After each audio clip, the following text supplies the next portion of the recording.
Hello, I'm Laura McCarry at The Hidden Edge with another tea break tip on how to use business models and tools to help you manage your growing business. Today we're looking at business congruency and its resulting blind spots. Blind spots can hinder your enterprise's ability to see all there is to see, especially when your firm is confronted by something that it didn't expect or predict. By seeking out ways that you can shake things up both personally and professionally, we can create an environment that enables the kind of thinking and problem solving needed to identify the next best thing. We start with Edward de Bono's descriptions of the 4 complacencies. In his book, Surpetition, Edward de Bono identifies 4 complacencies and asserts that all in life and business, when seemingly hunky-dory, is because we are used to the environment that we're in. In businesses, there are 4 types. Comfortable complacency. It creeps up when you're not hungry. You have an income stream that appears to be regenerating itself without you having to fight too hard for it. We're doing all right. We have our own little niche. We've always done it this way. Think of Marks and Spencer's when it lost half of its market share. It used to be considered to be beloved for the price and quality, and then suddenly it was deemed as dowdy. Cozy complacency. It creeps up when the environment is uncomfortable and it is easier to snuggle down in front of the fire than stride out and ride the storm. We can postpone that project for the time being. We cannot increase sales, so we must cut costs instead. And we've always done it that way. Think of Woolworths when they ignored the implication of Argos, Wilkinson, Poundland. Then there's arrogant complacency. It creeps up when you believe that you know it all and have all the answers. We are successful, we must be doing it right. We have nothing to learn. We have always done it that way. Think of the debacle of Ratner's, or rather when Gerald Ratner's arrogant comment about the quality of his product hit the press.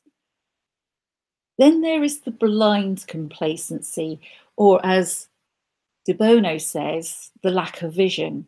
This creeps up when your horizons are limited and you lack any thought about what could be and what could be done. This is the most common of all the complacency. I cannot see what more can be done. We are doing as well as anyone else, and we've always done it that way. There are many of these. Kodak, Nokia, Betamax. I'm sure you can think of your own. Beware of blind trust. Don't trust big data. The collective surprise or shock around results of political votes like Brexit, for one, proves that pollsters can get it wrong. Data is important, but leaders must ask the tough questions of the number crunchers to see where there may be holes or faulty assumptions in the process. Don't trust the experts. They can get it wrong too. Information overload can be overwhelming, so determining who you can trust to see through the data clearly is important. Don't trust your instinct. Managing by instinct can be misleading, if not downright dangerous. While instincts are important, they need to be verified in leadership and in life. How many people were taken in with Google Glass being the next big thing? Gut needs to be seconded by unbiased, first-rate primary research. You can't control the message. Gone are the days where the public will believe the chief exec and move on. Just look at the current Philip Green affairs. Social media rules. You need to take a 360-degree approach to communicating in a crisis. Adapt to changing narratives, respond to questions with truth and humility.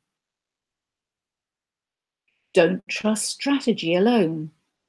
Strategy divorced from overarching vision and direction gives an organisation the illusion it's on track, when in fact it's directionless. Don't trust branding. Don't fall into the trap of believing everything that you read. Marketing may well blatantly overstate the truth. Don't trust in the stars too much. When I say stars, I'm talking about your stars. Leaders have no shortage for questions of managers who aren't performing, but tend to be hands-off with high performers. Don't trust the minimizers, those that play things down. Minimizers can seriously jeopardize how quickly a crisis is recognized and remediated. Don't trust the wisdom of the crowd. Crowd support is great, but it can be wrong, insufficient, and misleading. So while paying attention to it and even courting it, don't take it as gospel. Don't trust that you know who to trust. New brain research shows that we really cannot tell who is lying and who is not after all. Just think about that Enron debacle. It's a tough call to dismiss the value of trust. For me, this list is indicating that you shouldn't rely on any one indicator. Instead, look for other sources to verify the assertions. Primary and secondary research is key. Complacent companies are not necessarily heading for a disaster or even the slow decline. However, there could well be some missed opportunities and hidden potential that is never uncovered. It is worth recognising the 4 complacencies and set up some leadership and management triggers to combat complacency creep. On the leadership side, leave your stripes at the door, create opportunities to discuss big ideas with your subordinates and listen carefully to their ideas. Walk the floor, break hierarchy boundaries when in the process of problem solving on a broad organisational issue, and skip down a level or 2 into the organisation and gain new perspectives. Confront fear. If you witness behaviour that may be construed as posturing amongst your management team, call them on it. Dig below the surface and get under the underlying cause. Discourage groupthink. Ask members to speak for themselves. This is the way that you'll encourage others to express their opinions too. This establishes an environment where topics can be debated and counter views can be expressed without the fear of reprisal. Encourage diversity and inclusion. People at different levels of status within the organisation bring different skills, styles, and backgrounds.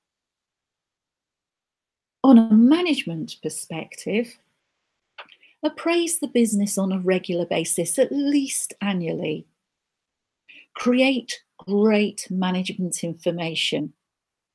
Set monthly challenges to move away from the status quo. Look outside your world. We've looked at Porter's 5 forces, or use other models in order to help you do that. Get a critical friend. Your non-exec directors, your board mentors, or other accountants, for example, that are not directly linked to the organisation itself. And above all, calculate the risks. Use these lists to uncover any of the 4 complacencies in your business that might be hiding under the cover of normalcy. Have a go, download the templates from the Hidden Edge website and use the points to help you focus in on what may or may not be going on in your business with your staff.